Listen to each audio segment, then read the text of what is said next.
Thank you. Mr. Moe, do you want to say anything? No? No, I think it's, well, I'd rather talk in the red paper later. Right. Well, the question is about whether it should be one of the top 10 risks. You still think you don't want to make comment. It's fine. Councillor Wilson. Well, just if I could make comment as chair of that committee, if you're comfortable with that, Madam Chair. I do believe it could go down. I think the setup has been robust and well received. The treaty groups are certainly participating in more than that. And I tend to agree that it could. I don't think it should disappear, but I do think it is certainly not risk issue number 4, if that's in order of importance at the moment. So. Thank you. Does any other councillor wish to comment? Because I'm going to then ask Mr. Newman. Councillor Innisfar. Thank you, Madam Chair. Just with regard to co-governance, and we've been focusing on the Regional Planning Committee, which is now 50% councillors and treaty claimants representatives. But that only deals with planning documents, and there is still a gap in terms of resource management, in terms of resource consent. And I just wonder, is it the feeling that it's okay in that respect, or is it the wish of the Māori community that needs to be addressed or dealt with as well? Do you understand that question, or does somebody want to answer it? I think maybe the risk barrier might just grin at me, putting my foot in it, but I'm not going to do that. They basically, under the cultural redress element of treaty settlements initiated through the Pāhewera settlement process, this construct was the Joint Plan Committee was the cultural redress element of natural resource management agreed through that settlement process. That is it. If another claim group achieves another redress type, well, that'll happen through their claim processes. But at the moment, this is both the Crown's response and our obligation to implement. Well, can you also comment on the suggestion of Councillor Scott and Councillor Wilson that number 4, perhaps it shouldn't be number 4, it could be moved further down? Have you got any feeling about that? Yes, I do. I think in terms of when, and you've got to remember that this is a council assessment of its own risk profile, not anybody else's. In that context, going back 3 or 4 years, when certainly the whole issue of cultural redress issues, the Pāhewera settlement was working its way through the process. Then it's fair to say that from a council perspective there was a fair bit of uncertainty as to exactly what would pan out in the settlement process. Now we've got a lot more certainty at this point in time than we had 3 years ago, so I think it's the answer, the clean and simple answer is yes, it is. It's not to say there aren't risks around the continued relationship, but in terms of the issue we're addressing at the time, this has definitely dropped down the order. So where in the order would you suggest it could go, or are you going to wait until the council meeting? The other point, can I make, sorry, before you go, Liz, is that if it hasn't been made, is that the co-governance arrangement is being developed in statute as we speak. Well, that's another item. Yep. Later So, today. okay. Perhaps if I could just clarify, Madam Chair, around the order of the risks, they're not actually, they may have started off in order of risk back in 2009, but I don't think that that's necessarily applicable now. I think if you look at the A3 risk register and look at the residual risk score, the currently risks 6A to C and risk 9 would be have the highest score. So if you wish us to rearrange this so that they are in order of residual risk score, there'll be some significant changes to the order. But otherwise, the numbers 1 to 12 are really just for identification purposes rather than a ranking nowadays. Yes, right, Councillor Dick. Well, Madam Chair, I was just going to make that precise point. And you know, the red flags on the spreadsheet are, of course, give the weight of importance. and I guess debate should be whether that's how the council sees them, rather than trying to order things. Yeah. Okay, well, I suspect that if we started trying to order them, we'd be here all day coming up with, I think probably, perhaps staff take it on board and just see whether there is any point in doing it, but it might be that every 6 months you'd then have to change it, so I don't know whether it's worthwhile or not. So you're happy just to leave it for the staff to perhaps come back to the council meeting on that one? Thank you. Any other items relating to issue 4? No. Issue 5, investment portfolio. Any comments or questions? No? Issue 6A. Sorry, Councillor Scott. Madam Chair, I did, and I guess it was in order of risk too, but I've just been thinking very carefully about where our focus needs to go on managing risk.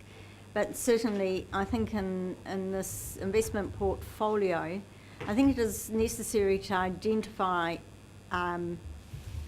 where there's a long development process, long development phase of an investment, the risk to cash flows that and how that's being managed and mitigation should be there and should be monitored. And just got a nod there from Mr. Newman, so perhaps he might like to comment Mr. on Newman's that. going to. Oh, yeah, no, I think advise it's a on very that. good point. I don't think that's evident in the paper, so, but it's easy to amend the paper to reflect the points you've just made. To risk issue 5. And I would note that ultimately an SOI between HBRC and the council will clarify those issues as well further. Yep. Right, thank you. Right, issue 6A, Ruatani Whā Water Storage Scheme as a council investment. Any comments or questions on that one? Councillor Wilson, then Councillor Remersveld, then Councillor Scott. Just picking up on the bottom of the risk status there, the comment at 31st March 2013, this amount was 5.35 million, which is an amount we may need to consider writing off incurred in feasibility if the project does not proceed. There's been some media commentary around this. I just wondered if the Chief Executive could perhaps give that a bit more of a flavour for us. Oh, yes, and it's not a new subject, but the first point I'd make, in previous council resolutions, not least the 31st of October resolution 2012, it was noted should the project not proceed for sensible reasons, and that may be the case in the future, then there did need to be consideration of a write-off. The exact sum would need to be calculated at that point, because there's a number of issues that will be related to it, not least structuring inside the investment portfolio in HBRC specifically, and tax issues. But without trying to get into that in detail, I thought it might be helpful for me to just point out a couple of interesting points around the growth of the council's balance sheet, or the investment side of the balance sheet over this period. Since between June 2009 and our forecast of June 2013, the balance sheet value, based on valuations, will have grown by around about 43 million. And the point there being that in that time we've also written down just under $5 million worth of value in discounts through the leasehold land portfolio sales process. We've invested modestly in forestry assets. We bought out the remaining shares of Napier Port in that period from memory, or just adjacent to it. And the overall balance sheet, investment side of the balance sheet's in healthy condition. So I just think that's the really relevant context to any future potential write-down, is that actually it's against a real growth in value, actually. Now, that's so I just wanted to make that point. I mean, it's a risk, but it's a risk in a context, in a growing context. And you don't invest, frankly, to my final point on this is you don't, and one of the things you've got to do with investment process, you have to invest in projects and potential future investments to assess whether they're actually worth doing or not, and that's part of the process of building. So it's a normal process. Yeah, thank you. Councillor Remersveld, then Scott, then Gilbertson. Thank you, Madam Chair. One of the risk mitigation points there is public comment has been obtained through Tuki Tuki Choices document, which assumes that that's addressing one of the risks. And so could I suggest that perhaps added to that risk is, in the risk status up the top, another bullet point should be added, lack of public support. Like to comment on that, And Councillor Mr Newman? Also, Just one moment, I'm just asking Mr Newman to comment. Perhaps, Councillor, can you clarify where you would suggest that comment goes? yeah, up here, risk status, up the one, an extra bullet point.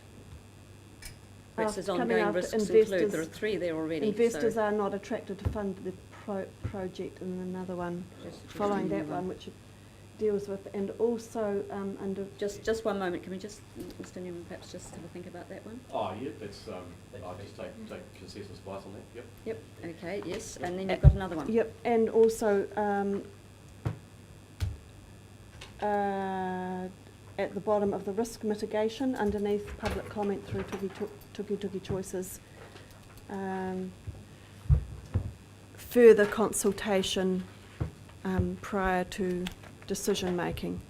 Yeah, no, that's a good point, Councillor, actually, and I think we're more than happy to add that. Is that, again, and I'll point out for everybody here, that in the October 31 resolution to move on to this phase, the council did resolve to go to undertake another consultation process at the time that it had a recommendation from HBRC and there was sufficient clarity around all elements of the project to do that in a meaningful way. So I would anticipate that will happen early in 2014.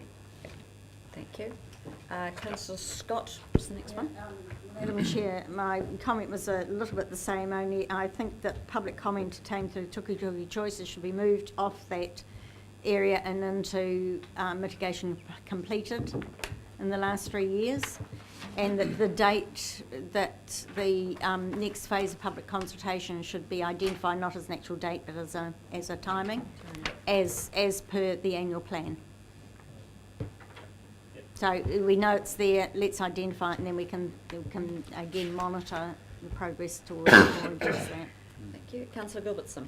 Just for the Chief Executive, going back to the 5.35 million, that if the project does not proceed, HB will need to consider writing off the expenditure, but also need to consider not writing off the expenditure because that intellectual Yes. property could well be valid in 10 years' Yes, time or it could 15 well years' be. time. So Yep.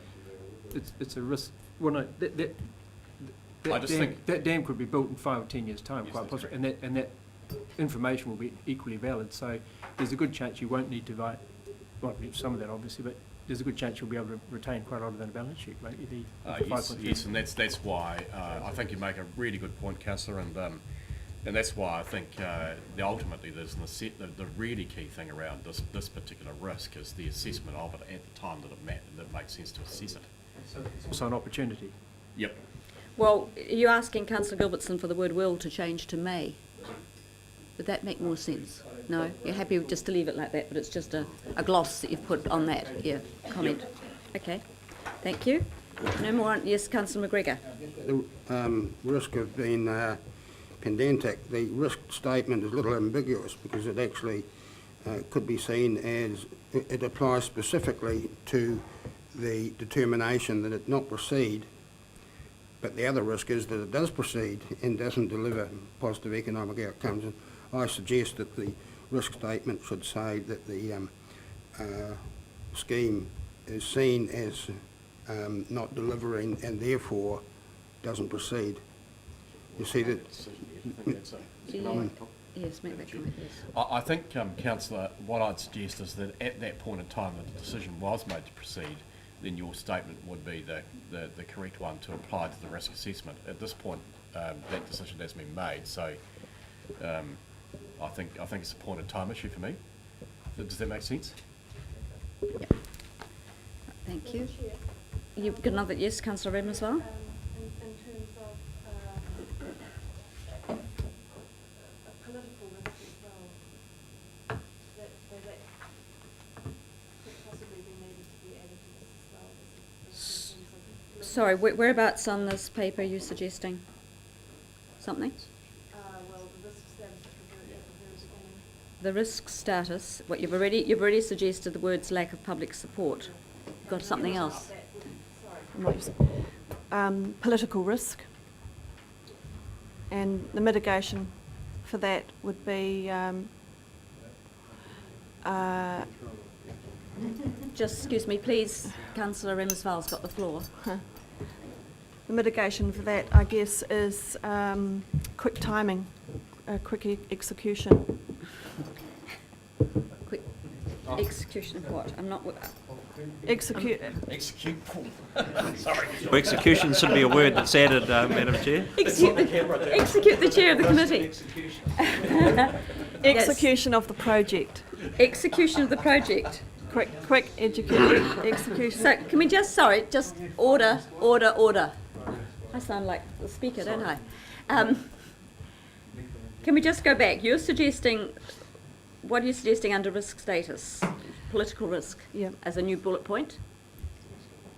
And you're suggesting a mitigation bullet point that says, Speedy execution of the project.